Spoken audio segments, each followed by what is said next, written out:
Analysis, analysis, analysis. I don't like analysis, but analysis likes me. Welcome back everyone to the channel जिसका नाम है psycho professor. तो ये वो video है जिसका आपको था इंतज़ार काफ़ी समय से। तो आज हम बात करने वाले हैं दिसंबर 2022 जिसका एग्जामिनेशन हुआ है आपका 15 ऑफ मार्च 2023 को, उसके बारे में कि किस प्रकार के कुछ सवाल पूछे गए।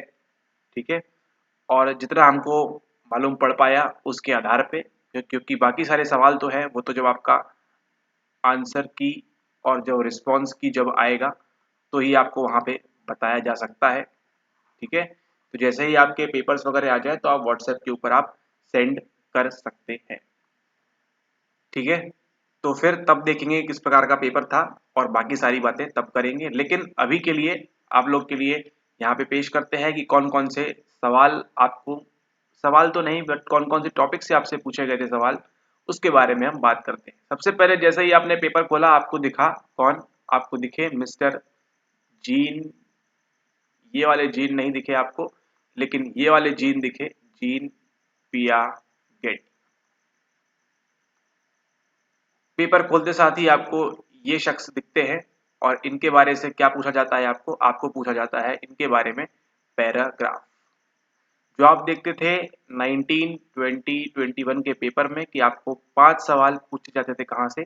5 सवाल आपको पूछे जाते थे बेसिकली यूनिट 2 से, जो कि क्या है आपकी आपकी है रिसर्च मेथड्स। ठीक है, एक सवाल यूनिट 2 से और एक सवाल 5 सवालों का यूनिट 3 से।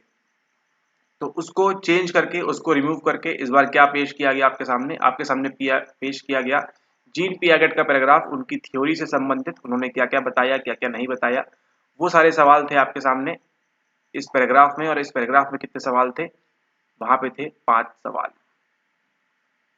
ठीक है, सवालों में मुख्य थी क्या इनकी? मुख्य थी इनकी अवस्थाओं के बारे में कि कौन सी अवस्था में क्या होता है। आपको मालूम है 4 प्रकार की होती हैं अवस्थाएं: sensory motor, pre operational, concrete operational and formal operational. तो इनसे संबंधित ही वो सवाल था। एक सवाल बहुत ही आसान यह पूछा गया था कि ये जो निम्नलिखित नहीं, उपयुक्त लिखित जो पहेली है, पहेली मीन्स जो सेंटेंसेस है पैराग्राफ के, ये किसके द्वारा दिए गए हैं। तो वहां पे आपको 2 आसान सवाल देखने मिलते हैं और 3 हल्के से थोड़े से डिफिकल्ट सवाल देखने मिलते हैं। यहाँ पे जिसने पढ़ा है उसके लिए आसान है, जिसने नहीं पढ़ा है उसके लिए थोड़ा सा ये टफ हो जाता है। ठीक है, क्योंकि वहां पे आप एलिमिनेशन नहीं कर सकते। अगर आपको चीजें मालूम है तो वहां पे आपको मालूम रहेगी, नहीं मालूम है तो नहीं मालूम रहेगी। इस पैराग्राफ के अंदर कुछ इस प्रकार से वहां पे सवाल सेट किया गया था। ठीक है, 2 सवाल जो आसान थे वो कौन से थे? वो एक था कि ये थ्योरी किसके द्वारा दी गई, और दूसरा सवाल था क्या वहां पे कि ये थ्योरी का पूरा नाम क्या है। कुछ लोगों ने वहां भी गलती की है, तो खैर उसके लिए कुछ नहीं किया जा सकता। और 3 टफ सवाल कौन से थे कि कौन सी अवस्था में ये होता है, कौन सी अवस्था में ये होता है, और इसी प्रकार से एक और कुछ संबंधित सवाल भी था तीसरा वाला। ठीक है, तो ये तो होते हैं आपके यहाँ से 5 प्रश्न सीधे सीधे इस पैराग्राफ के द्वारा आपसे पूछे गए। फिर इसके बाद नेक्स्ट क्या पूछा गया? नेक्स्ट आपसे पूछा गया वही पुराना घिसा पिटा सवाल। कहाँ से? आपकी मेमोरी से। ठीक है, आपके स्मृति टॉपिक से फिर से पूछा गया। ये पॉइंट वैसा है कि जिन्होंने क्या किया होगा, जिन्होंने पीवाईक्यू किया होगा अच्छे से, उनको ये बन जाएगा। उन्होंने वहां पे कई प्रकार की स्मृतियां दी थी। उन्होंने बेसिकली स्मृति से जो आपके 2 से 3 सवाल बनते हैं, उन्होंने क्या किया, एक बार दे दिया आपको इस प्रकार का एक बॉक्स 1 2 3 4 1 2 3 4। यहाँ पे क्या करना है आपको, इनको मैच करना है। कुछ इस प्रकार से वहां पे सवाल आया था। क्या क्या था वहां पे आपके पास वहां पे एपिसोडिक मेमोरी। ठीक है, घटना परक स्मृति के बारे में पूछा था आपसे, और आपसे पूछा था किसके बारे में? आपसे पूछा था फ्लैश बल्ब मेमोरी के बारे में। ठीक है, और भी 1-2 प्रकार की मेमोरी थी, स्मृति थी, उनको एलिमिनेशन करना बहुत आसान था, लेकिन इनमें एपिसोडिक में और फ्लैश बल्ब में थोड़ा सा कंफ्यूजन आप लोग को हुआ होगा। इसके बाद अगला सवाल था आपका कहाँ से? अगला सवाल था आपका सोशल साइकोलॉजी से, यानी कि सामाजिक मनोविज्ञान से। उस सामाजिक मनोविज्ञान के अंदर किसके बारे में पूछा गया था? पूछा गया था आपके ग्रुप के बारे में, है ना। ग्रुप किस तरह से निर्माण होता है इसके बारे में कौन बताते हैं आपको? आपको बताते हैं मिस्टर टकमैन। ठीक है, तो टकमैन की जो अवस्थाएं हैं, मॉडल है, उसके बारे में पूछा गया था। स्टेजेस है कि उन्होंने कितने प्रकार की अवस्थाओं में बताया गया कि आपकी जो ग्रुप है इसका निर्माण होता है। ठीक है, एक सवाल आपसे इस प्रकार से भी पूछा गया था सोशल साइकोलॉजी से। तो जो हम देखते हैं हमेशा foot in the door technique और door in the face technique, उससे इस बार एक भी सवाल देखा नहीं गया। मतलब कहीं ना कहीं क्या किया उन्होंने, पुराना जो पैटर्न था उसको हल्का फुल्का क्या कर दिया है, यहाँ पे चेंज कर दिया है उस पैटर्न को। ठीक है, तो अब आप लोग को तैयारी जो है और भी सॉलिड और भी अच्छे से करनी होगी। इसका सीधा सीधा मतलब ये है कि क्या पहले ही इसको तैयारी करने में तकलीफ होती थी, इसको तैयारी करने में डिफिकल्टी जाती थी। अब जो डिफिकल्टी है ये क्या होगी, आपकी इंक्रीज और होती जाएगी दिन ब दिन। मतलब दिन ब दिन मतलब जैसे ही अब जून का पेपर आएगा थोड़ी तकलीफें और बढ़ेगी, परेशानी बढ़ेगी, हो सकता है पैटर्न और चेंज हो जाए। दिसंबर 23 में और चेंज देखने को मिलेगा। ठीक है, ये सिर्फ अनुमान है, इसका सहसंबंध कुछ भी नहीं है। ठीक है, हो सकता है आपसे उठा के वो 2020 का प्रश्न पूछ दे फिर से। और ये जो लोग बोल रहे हैं कि पीवाईक्यू रिपीट नहीं होता है, वो आए जरा क्लासेस अच्छे से अटेंड करें, पीवाईक्यू कोर्स करें, नहीं भी करे तो पीवाईक्यू अच्छे से करें। ठीक है, आपको सीधे सीधे कॉपी पेस्ट सवाल भी वहां पे देखने मिलेंगे। ठीक है, एग्जाम हॉल के अंदर बैठ के। यहाँ पे बैठ के बोलना काफी आसान है कि ये आसान पेपर है या टफ पेपर है या कैसा पेपर है, लेकिन जब वहां पे आप 3 घंटे के अंदर होते हैं तो वहां पे क्या मदद करता है आपको? वहां पे यही मदद करता है कि आपने पिछले 30 दिनों में खास तौर पर आपने कितनी प्रैक्टिस की है, ठीक है, कितना आपने चीजों को समझा है, कितनी आपने प्रैक्टिस की है, एक ही चीज को आपने बार बार पढ़ा है या नहीं पढ़ा है, वहीं पे आपको उन 3 घंटों में समझ में आता है।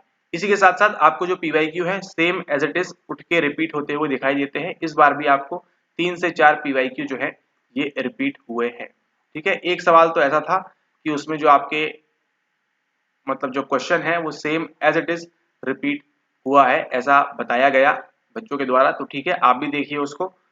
अगर जब पेपर आएगा जून 2023 का नहीं, दिसंबर 2022 का जब पेपर आएगा उसको देखेंगे कैसा सवाल रिपीट हुआ कि नहीं हुआ। उसको 3 से 4 क्वेश्चन आपके आराम से रिपीटेड थे, बशर्ते आपने क्या किया हो, पढ़ाई की हो अच्छे से। ठीक है, ओके। इसी के साथ साथ क्या पूछा आपको? आपको पूछा इसी के साथ साथ क्रिएटिविटी के बारे में। क्रिएटिविटी से जो पुराना ढर्रा चला आ रहा था कि 4 प्रकार के सीज पूछेंगे, है ना, बिग सी, मिनी सी, लिटिल सी, वो सब यहाँ पे नहीं पूछा। आपकी जो अप्रोचेस हैं, प्रोडक्ट, उत्पाद, प्रोसेस, उनके बारे में नहीं पूछा। क्या पूछा? एक नया क्वेश्चन पूछा यहाँ पे। ठीक है, तो इसके लिए भी तैयार रहिए आप कि अब जो भी टॉपिक्स होंगे, वैसे ही किताबें कम है पढ़ने के लिए, तो अब जो भी टॉपिक्स होंगे इनमें क्या होगा, इनमें और एडवांसमेंट होता जाएगा। ठीक है, ओके। इसी के साथ बात करें तो क्रिएटिविटी और इंटेलिजेंस, इतना रोचक टॉपिक, और उसमें से एनटीए सवाल लगभग आपसे हर बार पूछता ही है। 95% चांसेस होते हैं कि ये पूछेगा ही पूछेगा। क्रिएटिविटी और इंटेलिजेंस के बीच संबंध, इससे भी एक सवाल आपका सृजनात्मकता और बुद्धि के बीच संबंध यहाँ पे पूछा गया। पैटर्न चेंज हुआ, क्यों हुआ, क्यों बोला जा रहा है ऐसा पैटर्न चेंज है? जो कोर्स में बच्चे हैं पहले ही उनको बताया गया था कि आपको नवीन पैटर्न देखने मिल सकता है, तब भी कुछ लोगों ने सीरियसली नहीं लिया बात को, तो वो जो है ठीक है, लेकिन यहाँ पे जो है आपको पैटर्न चेंज देखने मिला। जिसने इस बात को समझ लिया उनका फायदा हुआ। ठीक है, पैटर्न चेंज किस प्रकार से, आप देखिए वेस्लर एडल्ट इंटेलिजेंस स्केल 2021 में सवाल था, 22 में सवाल था, 22 वाला जो आपका हुआ जून में हुआ था, नहीं जुलाई में हुआ था, 12 जुलाई को। वहां पे भी आपको वेस्लर के बारे में पूछा गया, 19 में भी पूछा गया वेस्लर के बारे में, 20 में भी पूछा गया वेस्लर के बारे में कि आईक्यू को क्यों लाया गया, क्या किया गया, कैसे किया गया, वो सब चीजें पूछी। लेकिन इस बार इससे कुछ भी सवाल नहीं था। ठीक है, अब सोचिए वेस्लर एडल्ट इंटेलिजेंस स्केल जो पिछले 4, 5, 6 वर्षों से, गत वर्षों से रिपीट हो रहा था, उससे आपको सवाल यहाँ पे नहीं पूछा गया। वैसे ही आपका एक क्वेश्चन तो आप ऑलरेडी माइनस में चल रहे थे जैसे ही आपसे ये सवाल नहीं पूछा गया। ठीक है, तो उसकी जगह क्या पूछा उन्होंने, उसकी जगह तो नहीं, बट उन्होंने क्या पूछा, अगला सवाल जो था वो पूछा आपको जेड स्कोर के बारे में। ठीक है, कि जेड स्कोर आपको दिया गया था, एक मीन दिया हुआ था और आपको दिया हुआ था क्या, आपको दिया हुआ था मानक विचलन। इनके आधार पे क्या बताना था आपको, इनके आधार पे आपको बताना था कि जेड स्कोर हम कैसे निकालेंगे। ठीक है, सबसे पहले तो आपको ये मालूम होना चाहिए जेड स्कोर होता क्या है। ठीक है, 0 1 ये क्या होता है जेड स्कोर के अंदर, तो ही आप इस प्रश्न को सॉल्व कर पाते, अदरवाइज तुक्का वाली बात तो फिर आ ही जाती है वहां पे। ठीक है, तो ये जो सवाल है ये दिखने में बड़ा इजी है, आसान है। आपको कुछ इस प्रकार का ऑप्शन दिखेगा, ऐसे ही कुछ ऑप्शन थे। ठीक है, तो इनमें से ये जो सवाल है ये क्या तय करता है, इसी प्रकार के सवाल क्या तय करते हैं, आपका कट ऑफ तय करते हैं। ठीक है, जिसको आता है वो तो क्या करेगा, वो तो जाके सही मार्क कर देगा जिसको आता है, जिसको नहीं आता है वो क्या करेगा, इन चारों में से मार्क करेगा, है ना। इसी प्रकार के सवाल जो है क्या तय करते हैं, आपके कट ऑफ तय करते हैं, क्योंकि ये कुछ लोगों को आता है और कुछ लोगों को ये नहीं आता है। ठीक है, और जो जितने भी नए नवीन टॉपिक्स इंक्लूड हुए हैं यहाँ पे इस पेपर के अंदर, वो तो जो है आपको दोनों ही प्रकार के लोगों को नहीं आएंगे, है ना। उसमें क्या करेंगे, दोनों ही लोग वहाँ पे तुक्काबाजी और उसका प्रयोग करेंगे वहाँ पे कि चारों में से जो सही लगता है, अप्रोप्रिएट लगता है। होते हैं ऐसे हर पेपर में 4-5 सवाल जहाँ पे इस प्रकार की चीजें कार्य करती है। वो भी क्या डिसाइड करेंगी, वो भी आपका डिसाइड करेंगी कट ऑफ पेपर 2 के अंदर खास तौर पे। ठीक है, ओके। और इसी के साथ साथ एक सवाल पूछा गया था कहाँ से, आपके आपके मल्टीपल स्क्लेरोसिस किसी में ऑप्शन था, उससे संबंधित ये सवाल भी आपसे पूछा गया। ठीक है, सवाल कुछ इस प्रकार से था कि जब आपको हाइपर टेंशन होती है, हाइपर टेंशन के दौरान इनमें से क्या चीज कम होती है, बढ़ती है, घटती है, कुछ इस प्रकार से वहां पे सवाल देखने आपको मिला था। और फिर अगला सवाल था किससे संबंधित, अगला सवाल था आपके तनाव से संबंधित, आपके स्ट्रेस से संबंधित। स्ट्रेस से इस बार आपको भरपूर 5 से 6 सवाल देखने मिलेंगे स्ट्रेस से संबंधित आपको। ठीक है, और इस टॉपिक को जो लोग छोड़ के जाते थे, अब ये नहीं छोड़ना चाहिए, इंपॉर्टेंट है। ये हो सकता है 2023 में रिपीट ना हो, लेकिन आगे भविष्य में, निकट भविष्य में फिर से रिपीट हो सकता है, या फिर हो सकता है इन 5-6 में से एक आध कुछ फिर से रिपीट हो जाए। ठीक है, ओके। अगला सवाल की बात करते हैं। अगला सवाल किसके ऊपर था, आपका था गैस के ऊपर, है ना। गैस के ऊपर मतलब किन्होंने दिया है कॉन्सेप्ट, ये दिया है हेंस सेलिए ने। अब देखिए 2022 में इन पे सवाल था। 2022 अगर हम 12 जुलाई की बात करें, 12 जुलाई 2022 को इन पे सवाल था कि इन्होंने कौन सा तकनीक दी, इन्होंने कौन सी थ्योरी बताई, उसके बारे में सवाल था। तो अब आपको क्या करना चाहिए, वो थ्योरी तो एटलीस्ट पढ़नी चाहिए। जिन्होंने वो थ्योरी पढ़ी उन्होंने उसका आंसर वहां पे मार्क कर दिया होगा, टिक कर दिया होगा करेक्टली। ठीक है, तो हेंस सेलिए से आपका ये जो सिंड्रोम है इससे एक सवाल था। ठीक है, तो उन्होंने देखिए इस बार यहां से सवाल पूछा, ना कि आपके वो टी सेल और बी सेल। ठीक है, यहाँ से इस बार इम्यूनिटी से संबंधित उतना ज्यादा सवाल आपको यहाँ पे पूछा नहीं गया। ठीक है, ओके। इसी के साथ साथ आपका एक और सवाल था किसके ऊपर, आपका था स्लीप के ऊपर, आपका निद्रा के ऊपर। ठीक है, निद्रा में आपका आरईएम के अंदर क्या होता है, इस प्रकार से एक सवाल वहां पे पूछा गया। फिर उसके बाद उनका ध्यान कहाँ पे गया, उनका ध्यान गया आपके थेरेपी के ऊपर, यानी कि चिकित्सा के ऊपर। ठीक है, चिकित्सा के अंदर एक थेरेपी पूछी गई, वो क्या थी, वो थी आपकी प्ले थेरेपी। तो एनटीए के इतिहास में पहली बार आप इस थेरेपी का नाम सुनेंगे इस क्वेश्चन पेपर के अंदर। ठीक है, तो पेपर जो है अब मॉडिफाई हो रहा है, तो उसके लिए आपको भी तैयार हो जाना है। थेरेपी को इस बार उन्होंने इंक्लूड किया। इसी के साथ साथ आपके कुछ टॉपिक्स थे, किसके, आपके टॉपिक्स थे काउंसलिंग के भी। ठीक है, तो काउंसलिंग में क्या होता है, क्या नहीं होता है, कुछ इस प्रकार से सवाल था कि जो थेरेपी है ये किसके द्वारा दी गई। तो ये जो सवाल था ये सभी के लिए नवीन था ना। ये क्या डिसाइड करेगा, ये डिसाइड करेगा आपका कट ऑफ ऊपर नीचे। जितने लोग सही गलत करेंगे यहीं से ये इसी प्रकार के सवाल होते हैं जो पहली बार प्रकट होंगे, और वही क्या बताएंगे आपका कट ऑफ ऊपर नीचे क्या करेंगे, वो मैनिपुलेट करेंगे, है ना। ठीक इसी प्रकार से इंडिपेंडेंट वेरिएबल, डिपेंडेंट वेरिएबल पे संबंधित भी एक सवाल था आपके पैराग्राफ के अंदर। ठीक है, ओके। इसी के साथ साथ क्या था आपके पास, नरेटिव ग्राउंडेड थ्योरी, और एक दो ऑप्शन कुछ ऐसे और थे, इनसे संबंधित भी सवाल आपको वहां पे पूछा गया। ठीक है, तो जो सवाल आप 19 में कैसे देखते थे, इस प्रकार के देखते थे आप, ए बी सी डी, है ना, इस प्रकार के सवाल जो देखते थे आप। फिर अगला सवाल उसी संबंधित A B C D, again इस प्रकार से। इस बार क्या किया उन्होंने, चुपचाप से एक बक्सा बनाया, यहाँ पे बक्से में चारों चीजें डाली, यहाँ पे 8 चीजें उन्होंने यहाँ पे डाल दी और आपको मैच करने के लिए कह दिया गया। ठीक है, मैच द फॉलोइंग के रूप में आपको यहाँ पे पेश किया गया। उसी के साथ साथ आपको पूछा गया किसके बारे में, आपको पूछा गया डिजाइन के बारे में। ठीक है, कौन सी डिजाइन है, विद इन है, बिटवीन है, ठीक है, कोरिलेशनल है या फिर फैक्टोरियल डिजाइन, कौन सी डिजाइन है उसके बारे में आपसे पूछा गया। उसी के साथ साथ पूछा गया आपसे किसके बारे में, आपसे पूछा गया प्रतिदर्श के बारे में, है ना। सिंपल सा है, आप पेपर 1 के अंदर भी पढ़ते हैं, किसके बारे में, सैम्पलिंग के बारे में। लेकिन कुछ लोगों ने तो जो ऐसे हैं महान लोग, उन्होंने क्या नहीं पढ़ाई की, उन्होंने जो पैराग्राफ है उसी को नहीं पढ़ा। तो अगर पैराग्राफ को नहीं पढ़ेंगे तो समझ में क्या आएगा कि प्रश्न में पूछा क्या है। आप लोग तो केवल उस पैराग्राफ को देखते हैं और उसको छोड़ देते हैं। एटलीस्ट यहाँ से लेके यहाँ तक उसको एटलीस्ट पूरा पढ़िए, तो तभी तो आपसे बनेगा कि प्रश्न में पूछा क्या है। ठीक इसी प्रकार से लोगों ने डीआई के अंदर भी किया। खैर डीआई विषय नहीं है यहाँ पे, लेकिन डीआई भी लोगों ने बताया कि इस बार क्या था, सरल आया था। आपको केवल क्या दिया हुआ था, ए एंड सी ने सोमवार को इतनी किताबें बेची, बी एंड ई ने मंगलवार को इतनी किताबें बेची। इन दोनों के बीच क्या पता करना था आपको, इन दोनों के बीच आपको अंतर पता करना था। इन दोनों के बीच आपको क्या पता करना था, आपको एवरेज औसत पता करना था। इन दोनों के बीच आपको क्या पता करना था, ये जो है इससे कितने प्रतिशत ऊपर बेच रहे हैं। इस प्रकार से भी कुछ सवाल थे। ठीक है, तो 3 बड़े ही आसान से सवाल थे आपको यहाँ पे। ठीक है, तो ये भी आपको सही बनना चाहिए। बनेगा कब, जब आप क्या करेंगे, क्वेश्चन को यहाँ से लेके यहाँ तक पूरा, एटलीस्ट कोर्स के अंदर भी यही बताते हैं कि आप जो है प्रश्न को यहाँ पे पढ़िए पूरा। ठीक है, और धीरे धीरे आदत सुधरती है, एक बार में होगा नहीं ऐसा। ठीक है, धीरे धीरे आपको आदत लगेगी किस प्रकार से प्रश्न को पढ़ना है, और मेन चीज तो है आपकी प्रैक्टिस। ठीक है, उसी के साथ साथ एक और सवाल पूछा गया, कहाँ से आपका पूछा गया रिलायबिलिटी से, यानी कि आपकी विश्वसनीयता से भी सवाल पूछा गया। और रिलायबिलिटी में भी, विश्वसनीयता में भी किसकी, आपकी इंटर स्कोरर, अंतर स्कोरर रिलायबिलिटी विश्वसनीयता के बारे में पूछा गया, कब ये हाई होगी कब ये लो होगी, कुछ इसी प्रकार से सवाल था। इसके बाद एक सवाल था आपका किसके ऊपर, एक सवाल था आपका हार्डी पर्सन के ऊपर, है ना। हार्डी व्यक्ति कौन है, उसके आपको हमने बताए थे सीज के बारे में। वहां से सिंपल सा सवाल था, अगर आपने उस चीज को समझा हो, याद किया हो, तो आपको वो बड़े ही आसान से 2 नंबर देके जाएगा।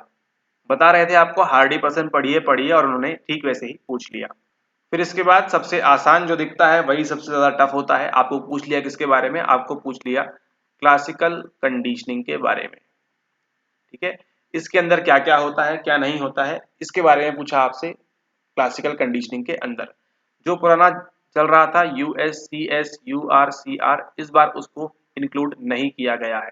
इसका ये मतलब नहीं कि 2023 में जून में जब आप एग्जाम देंगे तो नहीं पूछा जाएगा। पढ़ना आपको सारी चीजें हैं। अब ये है कि आपका सिलेबस जो है और क्या हो रहा है, ये अब थोड़ा सा डायनेमिक हो रहा है। ठीक है, जिस प्रकार से लर्निंग क्या है, लर्निंग आपकी डायनेमिक होती है, हमेशा गद्यात्मक रहती है, उसी प्रकार से आपका पेपर भी क्या हो रहा है, गद्यात्मक हो रहा है। ठीक है, आप जो पढ़ के जाएंगे सीधा सीधा उसको टिक मार करके आप नहीं आ सकते। आपको क्या चलाना होगा, आपको अपना दिमाग वहां पे चलाना होगा, आपको अपना संज्ञान वहां पे चलाना होगा। ठीक है, बिना संज्ञान चलाए अब इस प्रकार के थोड़ा से आप कह सकते हैं इसको एनालिटिकल, है ना, सीधा सीधा पूछा नहीं गया, थोड़ा सा घुमा फिरा के पूछा गया। इस प्रकार के सवालों को सॉल्व करने के लिए आपको सबसे पहले क्या जरूरी होना चाहिए, सबसे पहले कॉन्सेप्ट क्लियर होना चाहिए, उसके बाद प्रैक्टिस होनी चाहिए आपको PYQs की, तभी जाके इस प्रकार के थोड़ा सा एनालिटिकल आपकी विचार, थिंकिंग, कन्वर्जेंट डाइवर्जेंट, उस प्रकार से आप क्या कर सकते हैं, डेवलप कर सकते हैं। ठीक है, ऐसा नहीं कि आपने इसको समझा और सीधे इस पे आ जाएंगे, ऐसा नहीं है। पूरी एक प्रोसीजर होता है, पूरा एक प्रोसेस होता है, जो क्या लेता है, जो लेता है थोड़ा सा टाइम, है ना। लेकिन टाइम जब आप देंगे किसी चीज को जिसको आपने कभी नहीं दिया है, उसको आप टाइम देंगे, तो फिर क्या होगा, वो टाइम जो है आपके लिए यूजफुल साबित होगा और भविष्य, निकट भविष्य में आपको उसका परिणाम देखने को मिलेगा। ठीक है, ओके। इसी के साथ साथ एक सवाल था आपका किसके ऊपर, एक सवाल था आपका PKU के ऊपर। ठीक है, अभी यहाँ समझ में नहीं आएगा PKU क्या है यहाँ पे, लेकिन पेपर आने दीजिए, वहां बताएंगे आपको कि किस प्रकार से इसको सॉल्व करना था या फिर ये कहाँ का टॉपिक है। फिर उसके बाद अगला सवाल था आपका किसके बीच, आपका था संबंध बताइए किसके बीच में, आपकी पर्सनैलिटी एंड स्ट्रेस के बीच में। ठीक है, पर्सनैलिटी और स्ट्रेस के बीच कोई संबंध है या नहीं, व्यक्तित्व और दबाव के बीच कोई संबंध है या नहीं, इस प्रकार का भी एक सवाल था। फिर उसके बाद एक सवाल था आपका एल्गोरिदम के ऊपर। ठीक है। एक दिया हुआ था कि यहाँ से लेके इस प्रकार से हम कार्य करेंगे, तो ये किसके अंदर आता है, ह्यूरिस्टिक एल्गोरिथम, और इसी प्रकार के कुछ ऑप्शन वहां पे दिए हुए गए थे। उसके बाद अगला सवाल था आपको किसके ऊपर, आपको था सवाल मिस्टर सेलिगमैन के ऊपर। आधे लोगों को तो यही नहीं मालूम होगा सेलिगमैन है कौन, है ना। सेलिगमैन की जो थ्योरी है उससे भी सवाल पूछा गया था। सेलिगमैन ने जो थ्योरी बताई है उसमें 5 चीजें हैं, उनमें से ऑप्शन दिए हुए थे आपको 4, और उन चारों में से एक जो था वो क्या था, वो आपको गलत था। तो आपको केवल अगर उनकी डेफिनेशन मालूम होती, केवल उनका नाम मालूम होता कि उनकी थ्योरी में क्या बताया जाता है, तो आप उसको बड़े ही आसानी से वहां पे सॉल्व कर लेते। फिर एक और सवाल पूछा था किसके बारे में, आपको पूछा था वेरिएंस के बारे में। ठीक है, वेरिएंस का आपको क्या पूछा था वहां पे, केवल फॉर्मूला पूछा था कि वेरिएंस का फॉर्मूला क्या होता है। ठीक है, तो यही वो सवाल है जो क्या बताएगा आपको, कट ऑफ ऊपर नीचे करेगा, यही वही सवाल है, सबसे ये बनेगा नहीं, और बनेगा भी तो काफी पेचीदा सवाल था। मतलब इस प्रकार से कुछ दिया हुआ था फॉर्मूला, आपको सीधा सीधा फॉर्मूला आपको वहां से उठाना था, ना ही कोई नंबर इनपुट करना था, ना ही आंसर निकालना था। थोड़ा सा यहाँ पे ट्रिकी हो जाता है। सिंपल सी बात है, आप लोग ये भूल जाते हैं कि जितना ज्यादा इजी टास्क होगा उतना उसमें ज्यादा हाई लगेगा अराउजल, और जितना लो टास्क होगा उतना उसमें कम लगेगा। ऐसा ही कुछ जो बोलते हैं ईयरकेस-डॉटसन लॉ, इसको समझ जाइए आप लोग अच्छे से, तो आपका जो एग्जाम है ये अच्छा जाना स्टार्ट हो जाएगा। फिर इसके बाद पूछा गया आपको किसके बारे में, आपको पूछा गया स्प्लिट हाफ रिलायबिलिटी के बारे में, आपको पूछा गया टाइम रिलायबिलिटी नहीं टेस्ट रीटेस्ट रिलायबिलिटी के बारे में, और आपको पूछा गया वहां पे यूनिट 1 से आपको पूछा गया वहां पे साइकोलॉजिकल सेल्फ के बारे में कि इसके अंदर क्या क्या इंक्लूड होता है, क्या क्या इंक्लूड नहीं होता है। उसी के साथ साथ जो हम पढ़ रहे थे डाइनर वगैरह, उनके बारे में पूछा गया, उनकी थ्योरी किसने दी। एक दो नए नाम आपको, नवीन नाम वहां पे सुनने मिले, तो अगले बार जून में हम तैयारी कराएंगे तो उसके बारे में भी आपको वहां पे पढ़ाया जाएगा, उनको भी हम एड ऑन कर देंगे। ठीक है, ओके। इसके बाद आपके सवाल थे कहाँ से, आपके सवाल थे इमोशन से, है ना। इमोशन से इस बार वो जानना चाहते थे आपसे चारों थ्योरीज के बारे में, कि आपको चारों थ्योरीज जेम्स लैक, शाक्टर सिंगर, लजारस और एक और कोई है, उनके बारे में आपको सबके बारे में मालूम है या नहीं है। आपको क्या करना है, केवल मैच द फॉलोइंग करना है उनके सामने से। तो ये सवाल लगभग 90 से 95% लोग जो है इसको सही करेंगे। ठीक है, तो ये अच्छा सवाल था आपके इमोशन से। फिर एक सवाल था किसके ऊपर, आपका टी ए के ऊपर, जो हमने बताया था आपको। टी ए किसने दिया हुआ है, आपको दिया हुआ है एरिक बर्न ने। इनके बारे में आपको 3 से 4 साल सवाल जो आपको यहाँ देखने मिले। ठीक है, इसके अंदर क्या क्या होता है, क्या क्या नहीं होता है, उससे संबंधित काफी अच्छे सवाल थे, काफी डिफिकल्ट सवाल थे ये वाले। ये भी जो सवाल है हर कोई नहीं कर पाएगा। ठीक है, हर एक सवाल था आपका किसके ऊपर, आपका रेडियो फ्रीक्वेंसी के ऊपर, है ना। रेडियो फ्रीक्वेंसी वेव्स, जो हम तकनीक आपको बताई थी, याद करिए। एक इंसान को दिल में, यहाँ पे दिल में नहीं सर में यहाँ पे छेद कर रहे थे, इसे हम क्या बोलते हैं, हम बोलते हैं लेसियन, है ना। लेसियन करते हैं, छेद करते हैं, उसी संबंधित एक सवाल था, जहाँ पे क्या लगती है आपकी आपकी क्रिएटिव थिंकिंग वहाँ पे आपको देखने मिलती है। आप उसको सही उत्तर तक पहुंच पाते हैं तो मतलब आप अच्छे से विचार कर पा रहे हैं, चीजें आपको समझ में आ रही है। उसी के साथ साथ आपको पूछा गया किसके बारे में, आपको पूछा गया इंटेलिजेंस के बारे में। उसमें भी क्या किया उन्होंने, मैच द फॉलोइंग से कुछ सवाल था जहाँ पे आपको बताना था। ठीक है, गार्डनर की थ्योरी पूछी गई, पास मॉडल हमेशा की तरह पूछा गया, और भी एक दो थ्योरीज वहां पे पूछी गई थी। ठीक है, एक सवाल था किसके ऊपर आपका, एक सवाल था आपका कॉग्निटिव डिसोनेंस के ऊपर। ठीक है, ये क्या होता है, कब होता है, इस प्रकार से ही कुछ सवाल था कि इसके अंदर क्या होता है, हमारा एक्शन बिहेवियर में क्या फर्क पड़ता है। तो ये भी आपको वहां पे बनना चाहिए था। फिर अगला सवाल था आपका किसके ऊपर, जो पढ़ा पढ़ा के हम परेशान हो गए, वो है आपका सिमेंटिक डिफरेंशियल स्केल, है ना। सीधा उन्होंने ये पूछ लिया ये किसने दिया हुआ है। तो अगर आपने 2021 का फ्री वीडियो भी देखा होता यूट्यूब पे पड़ा हुआ, तो उसको आप सही कर लेते। ठीक है, ओके। हाँ, और एक सवाल था आपका टी सेल और बी सेल के ऊपर, थोड़ा सा उन्होंने इस सवाल को और टफ कर दिया और डिफिकल्ट कर दिया। वहां पे पूछा गया कि आपको टेंशन के दौरान क्या हो रही है, अब आपको स्किन प्रॉब्लम हो रही है, तो इनमें से क्या होगा, है ना। एक ऑप्शन इस प्रकार से था, टी सेल बी सेल में कमी होगी, इस प्रकार से कुछ सवाल थे। ठीक है, तो उसको देखेंगे हम प्रश्न पत्र आने के बाद, क्योंकि एग्जैक्ट सवाल तो किसी ने बताया नहीं कि पूरा एकदम लाइन बाय लाइन याद है, सभी वहां पेपर देने गए थे। ठीक है, तो एक सवाल आपका स्किन प्रॉब्लम से संबंधित भी था, तो आपको जो है डॉक्टर भी आपको बनना पड़ेगा। ठीक है, कब कौन सा इन्फेक्शन हो रहा है, कब कौन सी दवाई लेनी है, उसी के साथ साथ अगला सवाल जो था वो था किसके ऊपर, वो था आपका एरिक्सन, है ना। एरिक्सन की जो स्टेजेस हैं, 8 अवस्थाएं हैं, उनके बारे में पूछा गया। तो वो तो आप लोग को बता दिया गया था, 1 से लेके 8 तक याद कर लीजिए, पूछा जाएगा और वही सेम सवाल आपको यहाँ पे पूछा गया। ठीक है, ओके। फिर एक सवाल था किसके ऊपर आपका, एक सवाल था आपका न्यूरो साइकोलॉजिकल टेस्ट के ऊपर। इसके अंदर मतलब इनका इस्तेमाल हम क्यों करते हैं, व्हाट आर द यूजेस, इस प्रकार से कुछ एक सवाल था। फिर एक और रिपीटेड सवाल आपका, रिपीटेड सवाल कौन सा, आपका एक्स सिंड्रोम वाला। ठीक है, ये भी आपको कंप्लीट 2021 में कराया था, सेम वहीं से उठा के सवाल यहाँ पे रिपीट कर दिया गया है। तो जो कहते हैं सवाल रिपीट नहीं होते हैं, रिपीट होते हैं, बस आपको उनको अच्छे से पढ़ते आना चाहिए। ठीक है, आपको क्लाइन फ्लिंटर के बारे में पूछा गया, आपको डाउन सिंड्रोम, टर्नर सिंड्रोम और जो भी सिंड्रोम थे एक दो, उनके बारे में आपको पूछा गया यहाँ पे। और वहां भी क्या करना था, आपको केवल मैच द फॉलोइंग वहां पे करना था। ठीक है, इसके साथ ही एक और सवाल था कि किसके बारे में, आपके क्लासिकल कंडीशनिंग के अंदर हम किसका इस्तेमाल कर सकते हैं, मतलब क्लासिकल कंडीशनिंग के द्वारा हम किसका इस्तेमाल कर सकते हैं।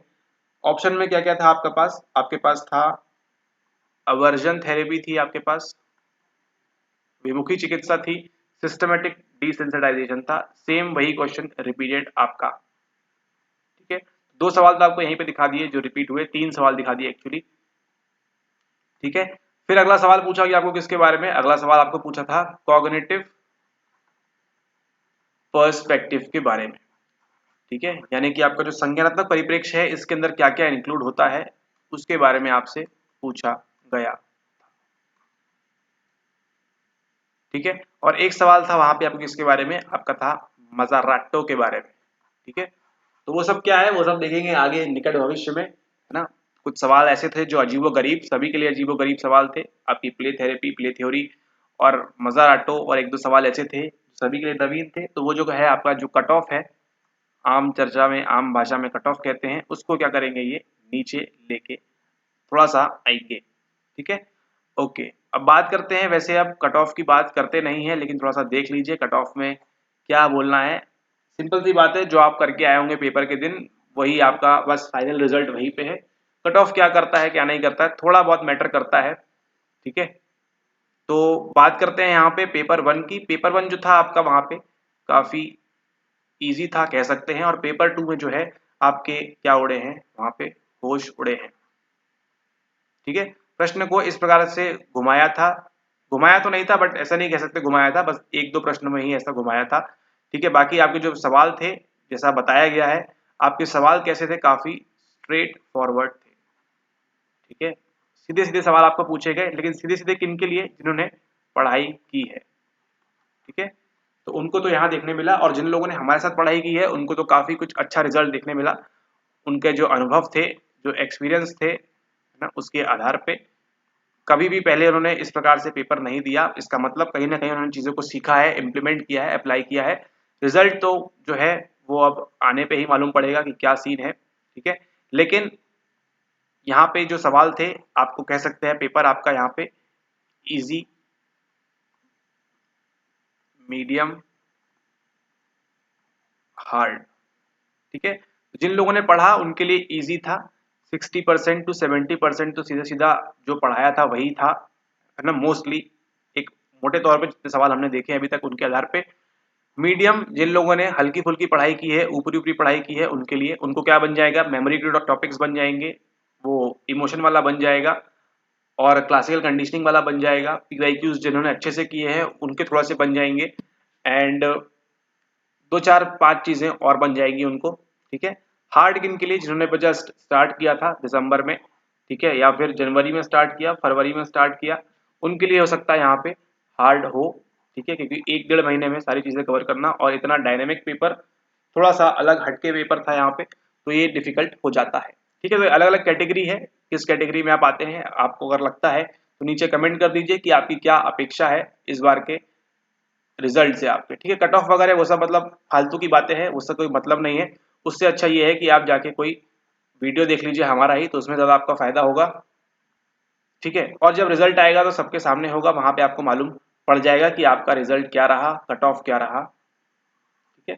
और वो सारी बातें वहां पे करने लायक शोभनीय होंगी, यहाँ पे बिल्कुल भी उचित नहीं है। तो ये सब देख लिया आपने, कौन कौन से सवाल आपके आए थे, मैक्सिमम आपको बता दिए हैं जितने सवाल आए थे, ठीक है।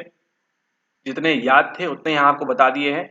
जल्दी जो है आपकी आंसर की और आपकी जो रिस्पॉन्स की बोलते हैं वो भी आ जाएगी, तो उसको भी आप क्या कर लीजिएगा, उसको भी आप देख लीजिएगा वेबसाइट के ऊपर। तो वैसे अपडेट कर देंगे आपको जब आ जाए, ठीक है। तो एक, हाँ, एक यहाँ से आपसे रिक्वेस्ट है, इम्पोर्टेंट, ठीक है, IMP, इम्पोर्टेंट बात यहाँ पे क्या ध्यान देनी है आपको, इम्पोर्टेंट बात यहाँ पे ध्यान देनी है कि जैसे ही आपकी आंसर की आती है, जैसे ही रिस्पॉन्स की आपको मिलती है, ठीक है, सबसे पहले क्या करना है आपको, सबसे पहले कहाँ चले जाते हैं, आप चले जाते हैं चेक करने, ठीक है।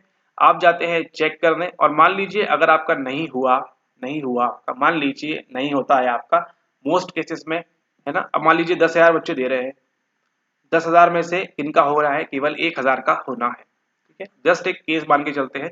तो बाकी के जो 9,000 बच्चे हैं क्या करेंगे, ये भी सभी जाएंगे चेक करने, और चेक करने के बाद क्या नहीं करते हैं, वो नहीं करते हैं उसको डाउनलोड, ठीक है। सबसे पहले क्या करना है, देखते साथ ही, चेक आप बाद में कीजिएगा, पहले क्या करिए, उसको पहले आप डाउनलोड कीजिए, ठीक है। इस बात का आप ध्यान रखें, पहले क्या करना है आपको, उसको उसको पहले आपको डाउनलोड करना है ना। आपकी जो रिस्पॉन्स की है उसको भी, उसी के साथ साथ आपकी जो आंसर की है उसको भी, ठीक है। सबसे पहले क्या करना है, आपने उसको डाउनलोड करना है, इस बात को आप ध्यान रखेंगे। नहीं तो अदरवाइज क्या होगा, फिर आप क्या करेंगे, फिर अगर ऐसा नहीं करते, डाउनलोड नहीं करेंगे, तो क्या करेंगे, आंसर की आई, रिस्पॉन्स की आई, आप क्या करेंगे, सबसे पहले चेक करने जाएंगे। मान लीजिए आपका नहीं होता है या हो जाता है, तो भी हो जाता है तो खुशी के मारे आप खुश हो जाएंगे, और नहीं होता है तो क्या होगा, आप दुख के मारे क्या करेंगे, उसको दुख में बैठे रहेंगे, बार बार उन्हीं आंसर्स को देखेंगे और अलग ही विचारों की दुनिया में चले जाएंगे। और इस केस में क्या नहीं करेंगे, आप उसको डाउनलोड नहीं करेंगे। कुछ दिनों बाद क्या करेगा, यूडीसी आंसर वगैरह निकालने के बाद क्या कर देगा, इसको हटा देगा अपनी वेबसाइट के ऊपर से, और फिर आप क्या करेंगे, यहाँ वहाँ फालतू आप क्वेश्चन पेपर के लिए क्या होंगे, वहाँ पे आप वहाँ पे परेशान होंगे, ठीक है। तो इस परेशानी से बचने के लिए अगर आप ये वीडियो यहाँ तक देख रहे हैं तो समझदारी का परिचय दीजिए, सावधान रहिए, ठीक है। और क्या करिए, सबसे पहले डाउनलोड करिए, ठीक है। जैसे ही आपको मिलता है, ये वीडियो अब यहाँ तक देख रहे हैं तो जैसे ही दिखता है, क्या करना है, सबसे पहले उसको 100% तल्लीनता के साथ क्या करना है, उसको डाउनलोड करना है। डाउनलोड करके आराम से फिर बैठ के उसको देखिए, आप सुबह शाम दिन रात 24 घंटे सातों दिन, है ना। आपका मेलाटोनिन रिलीज हो ना हो, उसको आप देखते रहिए, उस आंसर की और रिस्पॉन्स की को, लेकिन डाउनलोड करना जरूरी है। लास्ट टाइम भी कुछ बच्चों ने गलती की थी, और जो है वो क्या नहीं डाउनलोड करते हैं क्वेश्चन पेपर, और फिर परेशान होते हैं कि सर क्वेश्चन पेपर कहाँ से मिलेगा, ठीक है।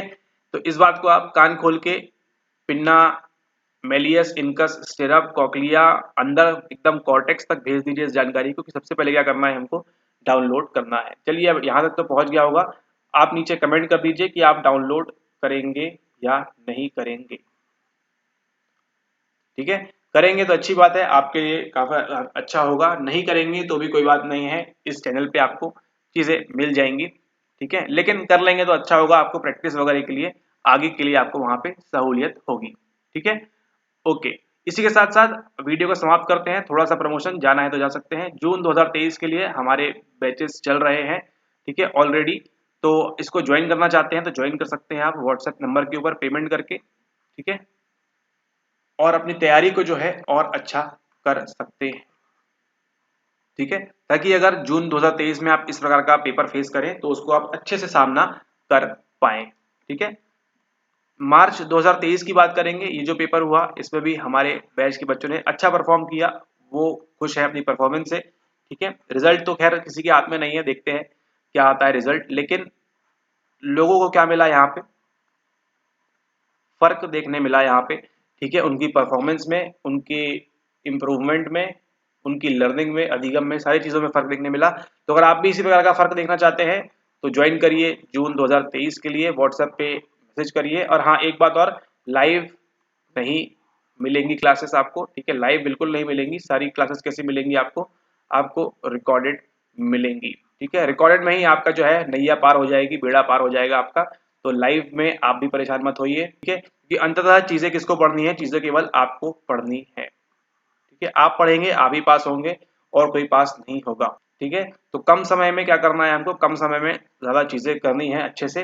तो उसके लिए आप इन लेक्चर्स को देखिए, आराम से करिए, पीवाईक्यूज लगाइए, सारी चीज़ें आपको स्टेप बाय स्टेप कराई जाएगी, बताई जाएंगी। तो उनसे क्या होगा, बेसिकली आपका फायदा होगा। ठीक है, एक बार लेके देखिए, करके देखिए, तो ही आपको जो है असर मालूम पड़ेगा। अदरवाइज तैयारी तो फिर कर ही रहे हैं आप लोग, नॉर्मली तैयारी ऐसी ही चलती रहेगी। ठीक है, इस बात का आप ध्यान रखें। ठीक है, ज्वाइन करने में आपका फायदा है। खैर ज्यादा प्रमोशन हो रहा है अब, लेकिन ठीक है, देख लीजिए, करना है कर लीजिए, नहीं करना मत कीजिए। आपका दिन शुभ हो। जल्दी ही मिलेंगे हम आंसर की और उसके सबके साथ। ठीक है, आपका फैसला, आपकी मर्जी, आपका जीवन और हमारी साइकोलॉजी। धन्यवाद।